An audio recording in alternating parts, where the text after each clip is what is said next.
Breaking news చేనేత రుణమాఫీ పథకం అమలుపై తెలంగాణ ప్రభుత్వం కసరత్తు చేస్తుంది.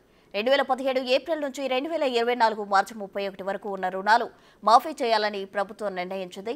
రుణమాఫీ అమలుకు 58 కోట్ల రూపాయలు అవసరమని తేల్చిన చేనేత శాఖ నిధుల విడుదల కోసం ఆర్థిక శాఖకు ఫైల్ పంపింది. ఆర్థిక శాఖ ఆమోదిస్తే రుణమాఫీ ప్రక్రియ ప్రారంభించనుంది. చేనేత రుణమాఫీ సందర్భంగా కార్మికులతో భారీ బహిరంగ సభ నిర్వహించాలని ప్రభుత్వం భావిస్తోంది. ఆ సభలో సీఎం రేవంత్ స్వయంగా రుణమాఫీ నిధులు విడుదల చేసి చేనేత అభయహస్తం కింద కొత్త పథకాలు ప్రకటించే అవకాశం కూడా ఉంది.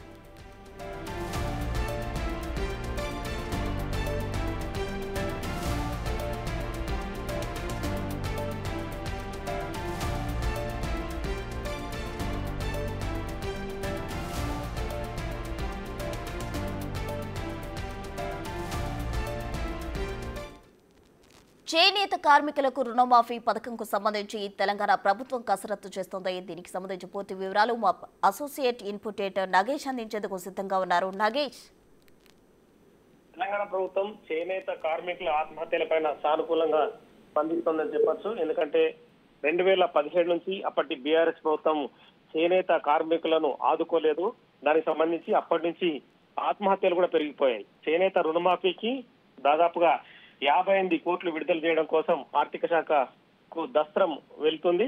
7,250 మంది కార్మికులు, ఇందులో 91 సంఘాలకు లబ్ధి జరగనుంది. ఎందుకంటే చేనేత కార్మికులు తమను ఎవరు ఆదుకోవడం లేదని చెప్పి కూడా ఆత్మహత్యలు దాదాపుగా చాలా మందికి పాల్పడ్డ పరిస్థితి 2017 నుంచి కనుక 24 వరకు కూడా. ఎందుకంటే అప్పటి ప్రభుత్వం కూడా ఏమాత్రం ఆదుకోలేదని చెప్పి కూడా వాళ్ళంతా ఆరోపిస్తున్న పరిస్థితి. 2017 మార్చి 31 వరకు రుణమాఫీ అప్పుడు అమలు జరిగిందని చెప్పి అప్పుడు ప్రభుత్వం లెక్కలు చూపింది. కానీ ఏడాది అంటే ఇప్పటి వరకు కూడా రుణమాఫీకి సంబంధించి ఎటువంటి మూవ్మెంట్ జరగలేదని చెప్పి కూడా కాంగ్రెస్ ప్రభుత్వం తెలిసింది.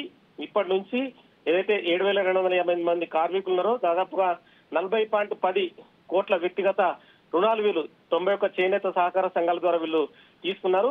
వీళ్ళంతా కూడా అప్పులున్నట్లు కూడా ప్రభుత్వం వీళ్ళ నుంచి ఒక రిపోర్ట్ ను కూడా సేకరించింది. సీఎం ఆదేశాల మేరకు 58.10 కోట్లు అవసరమని ప్రతిపాదనలు తేల్చిన పరిస్థితి. ఎందుకంటే వాళ్ళు రుణమాఫీ చేస్తే గనక వాళ్ళు మరింత ముందుకు వెళ్లే అవకాశం కనిపిస్తుంది. చేనేత కార్మికులంతా కూడా ఇప్పటికే చాలా వెనుకబడి ఉన్నారని చెప్పి ప్రభుత్వం భావిస్తుంది. రుణమాఫీ చేయాలని చెప్పి ఆర్థిక శాఖకు ఇప్పటికే దస్త్రం పంపింది. ఈ నెలాఖరు వరకు కూడా రుణమాఫీ వాళ్లకు అయ్యే అవకాశం కనిపిస్తుంది. రుణమాఫీ అయిన తర్వాత ఇంకా వాళ్ళకి పరిశ్రమలకు సంబంధించి మిగతా వ్యవహారాలకు సంబంధించి కూడా విధి విధానాల్లో కూడా సీఎం ఖరారు చేసే అవకాశం ఉంది.